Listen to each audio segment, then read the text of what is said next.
त्रिपुरा सुन्दरी गाउँपालिका। नेपाल एउटा स्वतन्त्र, अविभाज्य, सार्वभौम सत्ता सम्पन्न, समावेशी, सङ्घीय लोकतान्त्रिक गणतन्त्रात्मक मुलुक हो। प्राकृतिक रूपमा सुन्दर, प्रचुर जैविक विविधता, सांस्कृतिक, धार्मिक तथा पुरातात्विक सम्पदाका कारण विश्व मानचित्रमा नेपालको गरिमा उच्च छ। बागमती प्रदेश स्थित धादिङ जिल्लाका 2वटा नगरपालिका र 11वटा गाउँपालिका मध्येको महत्त्वपूर्ण र समृद्धिका सम्भावनाहरूले सजिएको एउटा स्थानीय तह हो त्रिपुरा सुन्दरी गाउँपालिका। मुलुक सङ्घीय व्यवस्थामा प्रवेश गरेपछि साबिकका सल्यानटार, आगिनचोक, मूलपानी, सल्यानकोट र त्रिपुरेश्वर गाविसलाई मिलाएर 2073 सालमा त्रिपुरा सुन्दरी गाउँपालिका घोषणा गरिएको हो। यो गाउँपालिका 7वटा ओडामा विभाजित छ।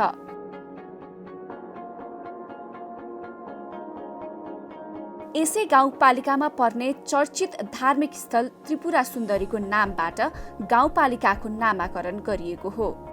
त्रिपुरा सुन्दरीको मन्दिर छ। त्यो मन्दिरका कारणले सबैले यो 5वटा साबिकका गाविसहरूमा र हालको 7वटा वडाहरूमा त्यो मन्दिरका धेरथोर गुठीका जग्गाहरू छन्। गुठीका उपभोगकर्ताहरू पनि भएको, सबैले मान्दै आएको असाध्यै महत्त्वपूर्ण देवीको थान भएको हुनाले हामी सबैका एक खालको सल्लाह गरेर यो गाउँपालिकाको नाम नै कुनै ठाउँ विशेष, साबिकको गाविस विशेष भन्नुभन्दा पनि त्रिपुरा सुन्दरी राखौँ भन्ने हिसाबले सबैको लागि त्यो सान्दर्भिक हुने, सुहाउँदो हुने, मिल्ने र उपयुक्त ठाउँमा रहेका कारणले यो गाउँपालिकालाई त्रिपुरा सुन्दरी गाउँपालिका नामाकरण गरिएको हो। यस गाउँपालिकाको केन्द्र मनोरम विशाल टारको रूपमा चिनिने वडा नम्बर 2 को सल्यान टारमा रहेको छ। नेपालको पहाडी बेल्टमा यति ठुलो फाँट छैन। पहिलो फाँटै हो जस्तो लाग्छ मलाई। लम्बाइ नै 16 किलोमिटर छ, चौडाइ कतै 3 किलोमिटर कतै 6 किलोमिटरसम्म चौडाइ भएको यो टार चाहिँ सल्यान टार धेरै महत्त्वपूर्ण छ। 84.36 वर्ग किलोमिटर छ यसको क्षेत्रफल सल्यान टारको। र यो पनि एउटा महत्त्वपूर्ण, एउटा प्रकृतिले दिएको एउटा अनुपम उपहारै हो। यस गाउँपालिकाको जनसङ्ख्या करिब 23,000 छ। यो गाउँपालिका 207.23 वर्ग किलोमिटर क्षेत्रफलमा फैलिएको छ। यस गाउँपालिकाको पूर्वमा नेत्रावती र गङ्गा जमुना गाउँपालिका, पश्चिममा गोरखा जिल्ला, उत्तरमा गङ्गा जमुना गाउँपालिका र दक्षिणमा ज्वालामुखी गाउँपालिका, नीलकण्ठ नगरपालिका र नेत्रावती गाउँपालिकासँग सिमाना जोडिएको छ। सङ्घीय राजधानी काठमाडौँबाट गाउँपालिकाको केन्द्र रहेको सल्यानटारसम्मको दूरी करिब 120 किलोमिटर छ। यस गाउँपालिकामा विशेष गरी ब्राह्मण, क्षेत्री, दलित, जनजाति, लोपुन्मुखको सूचीमा रहेका दराई र कुमाल जात जातिको बाहुल्यता छ।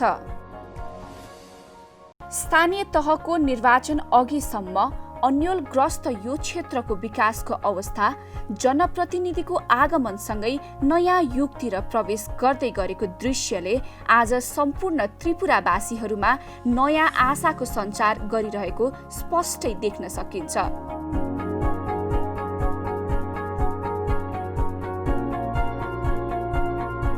हामी निर्वाचित भएर आउँदा लगभग यो गाउँपालिकाभित्र 300 लगभग घरधुरीमा बत्ती, बिजुली बत्तीको पहुँच थिएन। हामीले त्यो सबै घरमा बत्ती पुर्याउँ भन्ने अवस्थामा लाग्यौँ। बत्तीहरूको पनि अहिले अब सम्पन्न भएको छ। सबै घरधुरीले बत्ती, केन्द्रीय लाइन, विद्युत जडान गर्नुभएको छ, सुविधा लिनुभएको छ। सबैभन्दा पहिला खुला दिशामुक्त गाउँपालिका घोषणा गर्ने हामी गाउँपालिका पनि हो। यो भूकम्प पछिल्लो चरणको अवस्थामा तहस नहस थियो।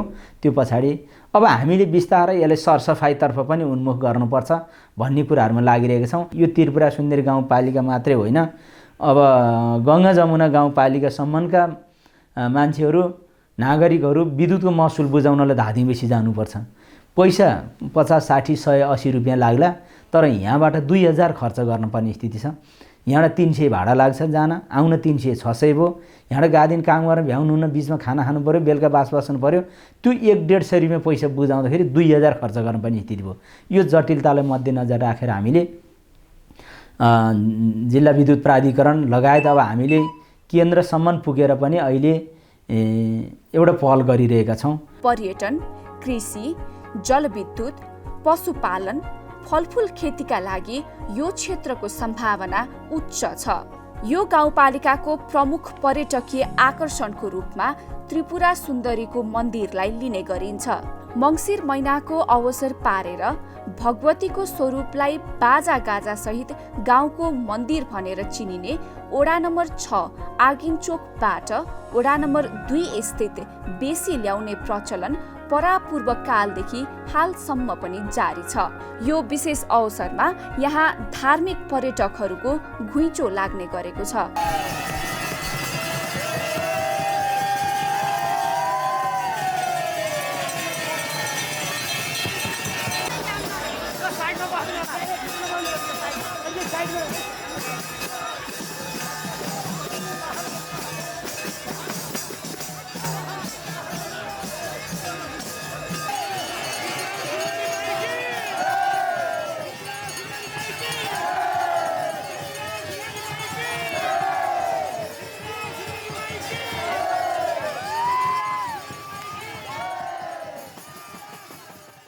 यो त्रिपुरा सुन्दरी भगवतीको उत्पत्ति कहिले भयो र कहिलेदेखि उत्पत्ति भयो भन्ने कुरा यकिन म गर्न सक्दिनँ।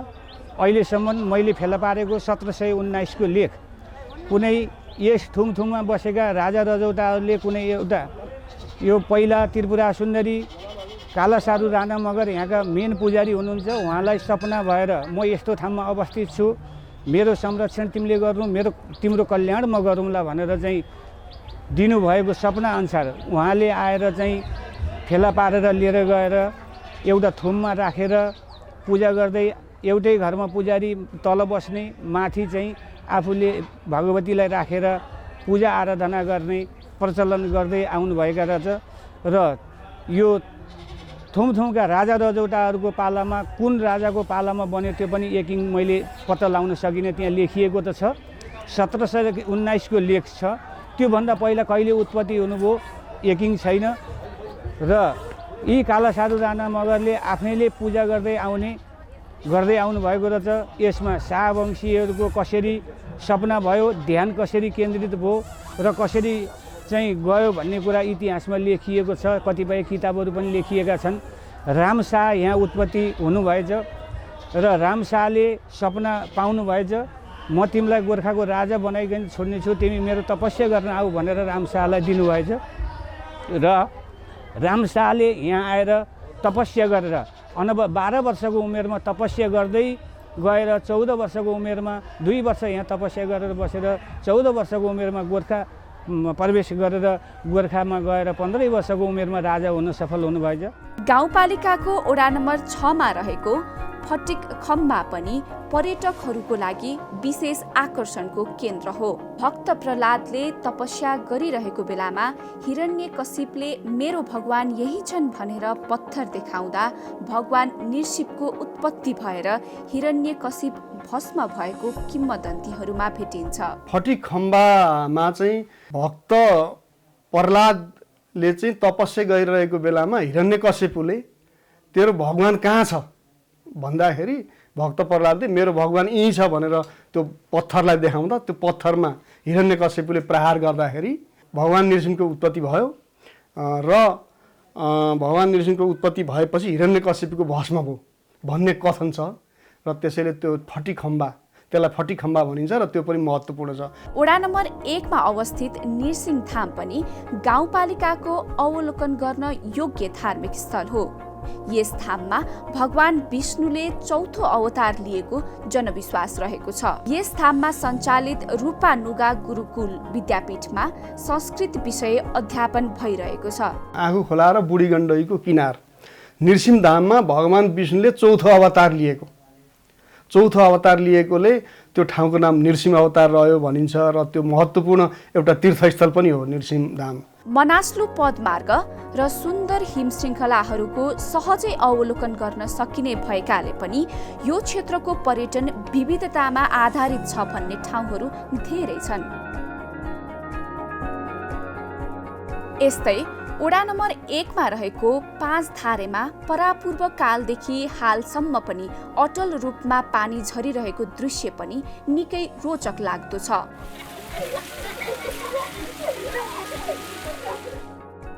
वन जङ्गल, खोला नाला, चोक चौतारा, ग्रामीण परिवेश, स्थानीयवासीहरूको रहनसहन, वेशभूषा र संस्कृतिले यहाँ पुग्नेहरूलाई निकै आनन्दित तुल्याउँछ। गाउँपालिका भएर बग्ने बुढी गण्डकी नदी र आँखु खोलाले यो क्षेत्रलाई थप मनोरम बनाएको छ। विद्युत उत्पादनका दृष्टिकोणले मुलुककै नमुना योग्य मानिएको 1200 मेगावाट क्षमताको बुढी गण्डकी जलाशययुक्त जलविद्युत आयोजनाको प्रभावित क्षेत्र भएकोले पनि राष्ट्रकै समृद्धिमा त्रिपुरा सुन्दरीको योगदान अतुलनीय छ। कृषि उत्पादनका दृष्टिकोणबाट पनि त्रिपुरा सुन्दरी उर्वर भूमि हो। तरकारी खेतीका एउटा पकेट क्षेत्र बनाउन सक्ने, माछा पालनको एउटा पकेट क्षेत्र बनाउन सक्ने, बाख्रा पालन, गाई फर्महरू चलाउनका लागि सजिलो हुने, कुनै फर्म चलाउने व्यवसायीहरूलाई अब आम्दानीको स्रोतहरूसँग जोड्न खोज्नेहरूलाई अब गाउँपालिकाले समन्वय गर्छ। सल्यानटारको मास देशभर प्रसिद्ध छ। त्यस्तै भटमास उत्पादनमा समेत यो क्षेत्र अब्बल मानिन्छ। धान, गहुँ, दलहन र अन्य नगदे बालीहरू यहाँका मुख्य कृषि उत्पादन हुन्। त्यस्तै बाख्रा पालन, तरकारी खेती र माछा पालनको लागि उपयुक्त वातावरण भएकाले पनि यसलाई समृद्ध त्रिपुरा सुन्दरीसँग जोडेर हेरिएको छ। स्थानीय तहको निर्वाचन हुँदै थियो। 2072 सालको विनाशकारी भूकम्पबाट पीडित बनेकाहरूको अवस्था निकै हृदय विदारक देखिन्थ्यो। तर स्थानीय सरकारको सक्रियताका कारण आज अधिकांश भूकम्प पीडितहरूका आवास निर्माण भइसकेका छन्। पहिलो प्राथमिकता हामीले भूकम्पमा आवास निर्माण गर्ने बेलामा उसलाई नजिकबाट कसरी निर्माणका सामग्रीहरू पुर्याउन सकिन्छ भन्ने कुरालाई हामीले पहिलो प्रायोरिटी मान्यौँ। त्यस कारणले हामीले कतिपय अवस्थामा त्यसलाई त्यो बस्ती स्तरमा सडकहरू पुर्याउने कुरामा निर्माण सामग्री टाढाबाट बोक्न नपरोस् भन्ने आशयले पहिला हामीले बस्ती स्तरसम्म हुँदाखेरि एउटा अस्थायी सडक संरचनाहरूलाई पनि निर्माण गऱ्यौँ र त्यहाँ पुर्यायौँ। सुरक्षित विद्यालय भवनहरू पनि निर्माण भएर हस्तान्तरण हुने प्रक्रियाको अन्ततिर पुगिरहेको दृश्यले जनप्रतिनिधि र कर्मचारीहरूको लगनशीलतालाई स्पष्ट रूपमा झल्काउँछ। नागरिकहरूका अपेक्षालाई पूरा गर्न स्थानीय सरकारले सडकको विकास तथा स्तरोन्नति, खानेपानीको उचित प्रबन्ध, सिंचाइको व्यवस्था लगायतका आधारभूत सुविधालाई सहज बनाउन तीव्र गतिमा कामहरू गरिरहेको छ। हामीले विगतमा थुप्रै सडक खन्ने कामहरू सक्यौँ। सडक खन्ने कामहरू सके तापनि अब हामीले प्रायोरिटीभित्र राख्ने। अब जहाँ जहाँ हाम्रो वडा कार्यालयहरू छ त्यो वडा कार्यालयसम्म सर्वयामी सडक हिउँद बर्खै सजिलैसँग जस्तोसुकै गाडी भए पनि त्यहाँ पुग्न सक्ने खालको सडक बनाउनुपर्छ भनेर कमसेकम अब हामीले पिच एकैचोटि गर्नलाई हाम्रा स्रोत र साधनले भ्याउँदैनौँ। त्यो यसमा केही सडकहरू छन्। हाम्रा 38 किलोमिटरको एउटा हामीले चक्रपथ निर्माण कार्य जोडेका छौँ। त्यो सम्पन्न गरिसकेपछि अब त्यसको गुणस्तरीय सडक बनाउने, त्यसका न्यूनतम अब हामीले त्यसको गुणस्तर उकास्न पर्यो। गुणस्तरमा अब त्यसलाई अलिकति प्रगति गर्न पर्यो भन्ने खालका योजनाहरू छ। बीचमा अरू सडकहरू पनि छन्। त्यो सडक मध्येमा पनि प्रायोरिटीभित्र राखेर कमसेकम 4-5 वटा सडकलाई गाउँपालिकाले प्रायोरिटीभित्र राखेको छ। त्यसले हाम्रो गाउँपालिका भएर छिमेकी गाउँपालिका गङ्गा जमुना जानका लागि, त्यस्तै गरी गोर्खाको आरुघाट गाउँपालिका हुँदै धेरै अरू माखला भेगका गोर्खाका उत्तरी भेगमा रहेका बासिन्दाहरूले सेवा लिने भएको हुनाले अब हामीले अरूको विकल्पहरू खुलाइदिनुपर्छ भनेर हाम्रा स्रोत र साधनहरूलाई अलि बढी हामीले केन्द्रित गरेका छौँ। सल्यानटार डिप बोरिङ चाहिँ हामीले बनायौँ। त्यसले वडा नम्बर 1 मा चाहिँ खानेपानीको आवश्यकता पुरा गरेको छ। त्यस्तै वडा नम्बर 2 मा देउराली खानेपानी योजना अहिले एकीकृत खानेपानी योजनाको रूपमा चाहिँ त्यो सञ्चालित छ। वडा नम्बर 2 मा त्यसले खानेपानीको आवश्यकता पुरा गरेको छ र योभन्दा अगाडि पनि योभन्दा अघिल्लो आर्थिक वर्षमा पनि ठुला योजनाहरू हामीले सञ्चालन गरेका थियौँ। ती योजनालाई नै अहिले निरन्तरता दिएका छौँ। जस्तो यसपालि चाहिँ यो आर्थिक वर्ष 76-77 को लागि चाहिँ हामीले वडा नम्बर 6 को असिन खोलामा रङ्गशाला बनाउनको लागि 2 करोड रुपियाँ त्यो जग्गाको लागि मुआवजा वितरण गर्न भनेर 2 करोड रुपियाँ विनियोजन गरेका छौँ हामीले। अनि त्यस्तै गरी गणेशस्थान खरे सडक स्तरोन्नतिको लागि 50 लाख रुपियाँ विनियोजन गरिएको छ। आँपचोर बेलुन सडक स्तरोन्नतिको लागि 30 लाख रुपियाँ विनियोजन गरेको छ। गणेशस्थान हटिया सडक स्तरोन्नतिको लागि 25 लाख विनियोजन गरिएको छ। ठुलीमेसी मुलपानी मुर्चोक सडकको लागि 30 लाख विनियोजन गरिएको छ। आगिनचोक बेलुन गरगरे सडकको लागि 40 लाख विनियोजन गरिएको छ। र ठुला योजनाहरू यो आर्थिक वर्षमा चालु आर्थिक वर्षमा यिनै हुन्। अनि त्यसदेखि बाहेक वडा नम्बर 1, 2, 3, 4, 5 र 7 का मुख्य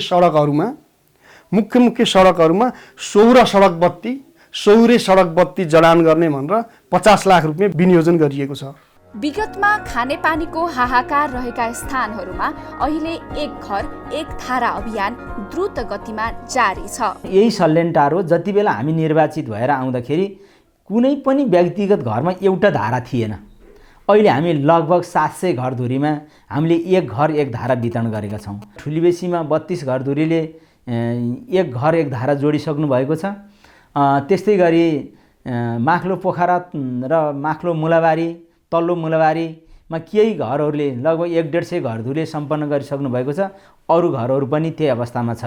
आलेमा पनि अहिले एक घर एक धाराका कामहरू वितरणका कामहरू भइरहेका छन्। अब हामी पहिलो चरणमा हरेक ठाउँमा अब हामीले सार्वजनिक धारा निर्माण गर्दैनौँ।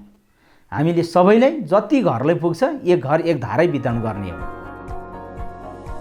गुणस्तरीय र व्यवहारिक शिक्षाका लागि गाउँपालिकाले शैक्षिक सुधारका कामहरूलाई पनि विशेष अग्रसरताका साथ अगाडि बढाइरहेको छ।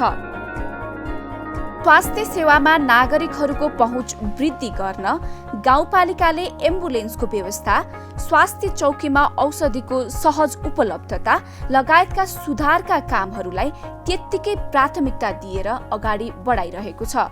स्वास्थ्यलाई हामीले एउटा प्राथमिकताभित्र राख्यौँ। हाम्रो 7 वडाहरूमा जस्तो स्वास्थ्यका युनिटहरू खडा भएका छन्। अब यही गाउँपालिकाभित्र पनि यही सल्यानटारमै 2 नम्बर वडामा सल्यानटार प्राथमिक स्वास्थ्य केन्द्र भन्ने छ, जहाँ अहिले हामीले 15 बेडको एउटा हस्पिटल सञ्चालन गरेका छौँ। त्यो पहिला असाध्यै जीर्ण अवस्थामा रहेको भूकम्पले जोखिमपूर्ण भवनमा थियो। त्यो नयाँ भवन सम्पन्न गरेर त्यो भवनमा अहिले हामीले जग्गा खरिददेखि लिएर गएर जग्गा बन्दै गरेका सबै कुराहरूलाई व्यवस्थित गरेर अहिले हामीले यहाँबाट सेवा दिइरहेका छौँ। सबै स्वास्थ्यका क्षेत्रमा हामीले सबै वडाहरूमा पुगेर सबै वडाहरूमा स्वास्थ्य चौकीहरू छन्। स्वास्थ्य चौकीहरूलाई सुरक्षित र व्यवस्थित ढङ्गबाट अहिले हामीले स्वास्थ्य सेवाहरू प्रदान गर्दै आइरहेका छौँ। त्यस्तै गरी हामीले सबै वडाहरूमा हाम्रो बर्थिङ सेन्टर बनाएर राखेका छौँ। त्यहाँ अब सुत्केरी हुनु अग्रिम त्यहाँ आएर बस्न 7 दिनसम्म त्यहाँ हुन आउने र कुरालाईसम्म खाना बस्न मिल्ने घर व्यवस्था गरेका छौँ। खानाका व्यवस्थाहरू गरेका छौँ। कमसेकम उहाँहरूलाई त्यहाँ आउन सहजता बनाउने कुराहरूको व्यवस्था गरेका छौँ। एम्बुलेन्सको व्यवस्थाहरू गरेका छौँ। स्वास्थ्यमा सबै वडाहरूमा स्वास्थ्यको न्यूनतम पनि सुविधा लिन सकुन् भनेर सबै ठाउँहरूमा हामीले स्वास्थ्यको कुनै न कुनै एउटा युनिट खडा गरेर अहिले स्वास्थ्य संस्थाहरू पनि त्यहाँ पहुँच पुगिरहेको छ। गाउँपालिकाको समग्र विकासका लागि महत्त्वपूर्ण मानिने आय आर्जनमूलक गतिविधिहरू सञ्चालन, विभिन्न तालिम, गोष्ठी तथा भेलाहरू, चेतना अभिवृद्धि गर्ने कार्यक्रम, महिला सशक्तिकरण, बालबालिका, युवा, ज्येष्ठ नागरिक, अपाङ्ग र विपन्नहरूका लागि विशेष कार्यक्रम तथा सुशासन प्रवर्तनमा गाउँपालिकाले विविध प्रयासहरू गरिरहेको छ। गाउँपालिकावासीहरूलाई घर दैलोमै सरकारको अनुभूति दिलाएर सङ्घीयताको वास्तविक कार्यान्वयन गरिरहेको छ त्रिपुरा सुन्दरीको स्थानीय सरकारले। हाम्रो स्थानीय तहको चुनावभन्दा अगाडिको अवस्थालाई हेर्दा धेरै महिला दिदीबहिनीहरू चाहिँ आफू अन्यायमा पर्दा, घरेलु हिंसाहरू हुँदा प्रहरी चौकीमा जाने केही सचेत दिदीबहिनीहरू कतिपय अवस्थामा त्यो सम्बन्धी न्याय पाउने, कानुनका कुराहरू थाहा नहुँदा प्रहरी चौकीमा पनि नजाने, जस्तो स्थानीय ठाउँमा पनि अब काहीँ उजुर बाजुर गर्न नजा, भन्न नजा भन्ने दबाब गर्ने, त्यसले गर्दाखेरि उहाँहरू चाहिँ त्यति न्याय पाएको अनुभूति हुन्थेन।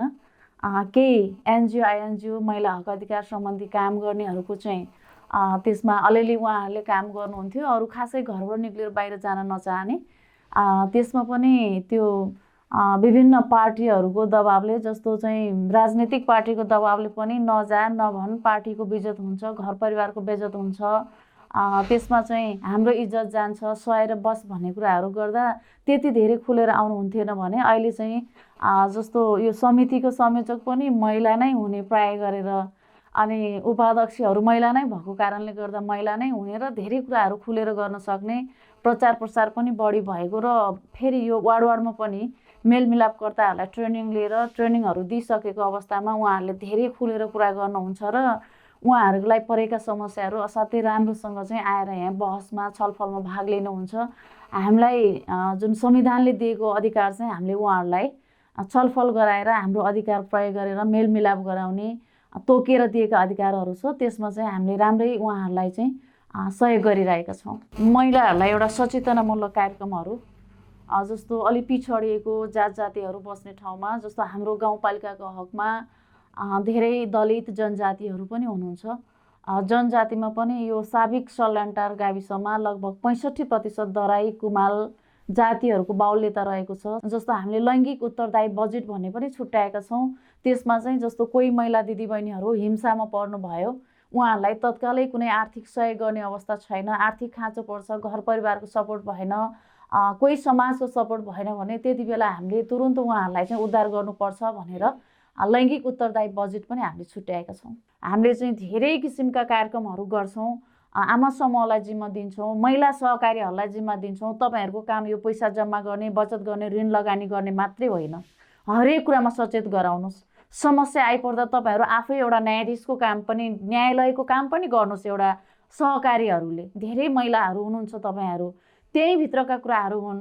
कोही नडराइकन अन्यायलाई चाहिँ तपाईँहरू नलुकाइकन, जो होस्, श्रीमान श्रीमती, सासू बुहारी, छोरा दिदी बहिनी, देउरानी जेठानी, यसलाई निराकरण नगरिकन समाजमा सुधार आउँदैन भन्ने कुरा चाहिँ हामी एउटा हरेक सङ्घ संस्था व्यक्ति समूहको माध्यमबाट हामी चाहिँ गइरहेका छौँ। जनप्रतिनिधिको तीव्र इच्छा शक्ति, कर्मचारीहरूको कार्यकुशलता र स्थानीयवासीहरूको सहयोगका कारण त्रिपुरा सुन्दरी गाउँपालिका विकसित र समुन्नत बन्ने मार्गतिर निरन्तर अगाडि बढिरहेको छ। अब हामीले जे उत्पादन गरे पनि हामी 3 घन्टामा काठमाडौँ पुग्न सक्छौँ, अर्को 3 घन्टामा हामी चितवन पुग्न सक्छौँ, अर्को 3 घन्टामा हामी काँसी पोखरा पुग्न सक्छौँ। हाम्रो धादिङ बेसी लगायत आरुघाट बजारहरूमा हाम्रा सामान खपत हुँदैनन् भन्ने कुराहरू होइन। त्यसरी बरु गाउँपालिकाले आफ्नो ठाउँबाट योजना बनाउने, कुनै फर्म चलाउने व्यवसायीहरूलाई अब आम्दानीको स्रोतहरूसँग जोड्न खोज्नेहरूलाई अब गाउँपालिकाले समन्वय गर्छ। हामीले विभिन्न सहकारीहरूसँग पनि समन्वय गरिरहेका छौँ। अहिले विभिन्न ठाउँहरूमा केही हामी कहाँ बाख्रा फर्महरू 5-7वटा बाख्रा फर्महरू 10-11वटा जति फर्महरू छन्। त्यहाँ केही फर्महरू असाध्यै राम्रा फर्महरू पनि छन्, राम्रोसँग 50-60वटा बाख्रा पाल्नु भएको छ। त्यसले त्यो मलबाट नजिकै खेती गरेर अर्ग्यानिक खेती, तरकारी खेतीहरू गरिरहनु भएको छ। त्यसले अरू समुदायले पनि टेवा पुर्याइरहेको छ। त्यस्तै गरी अरू हामीसँग सम्भाव्यता बोकेका ठाउँहरू चाहिँ हामी एउटा प्रस्तावना लैजान्छौँ। त्यो प्रस्तावनाको बिचमा सरकारले तर्फबाट हाम्रो पहलबाट मात्रै सम्भव नभएका कारणले एउटा त्यस्ता खालका फर्महरू सञ्चालन गर्नलाई एउटा कार्यविधि मार्फत अलिकति सहयोग गरिदिनुपर्छ, योजना बनाएर पठाउनको लागि हामी केन्द्र सरकारसँग पनि एउटा अनुरोध गर्छौँ। त्यस्तै गरी यो सडक बिस्तारै कालोपत्रे गरेर अब गङ्गा जमुना गाउँपालिकासम्म पुर्याउनु पर्ने छ। सरकारको लक्ष्य पनि छ 5 वर्षभित्रमा सबै स्थानीय गाउँपालिकाको कार्यालयसम्म कालोपत्रे सडक जोड्ने छ। त्यो कालोपत्रे सडक निर्माण गरिदिनका लागि हाम्रा पहलबाट मात्रै हुँदैन। त्यो यो त्रिपुरा सुन्दरी गाउँपालिकाबाट करिब हामीभन्दा 4-5 किलोमिटर गाउँपालिकाभन्दा 4-5 किलोमिटर तल सडक कालोपत्रे आइपुगेको छ। यहाँबाट जोडेर बिस्तारै माथि लानका लागि अब हामीलाई केन्द्र सरकारले सपोर्ट गरिदिनुपर्ने ठाउँहरू देखिएको छ। गाउँपालिकाको समृद्धिको यात्रालाई पूर्णता दिन सहयोगी निकाय, प्रदेश र सङ्घीय सरकारको भूमिका पनि त्यत्तिकै महत्त्वपूर्ण छ। समृद्ध त्रिपुरा सुन्दरी गाउँपालिका निर्माणको अभियान छिट्टै पुरा होस्, शुभकामना।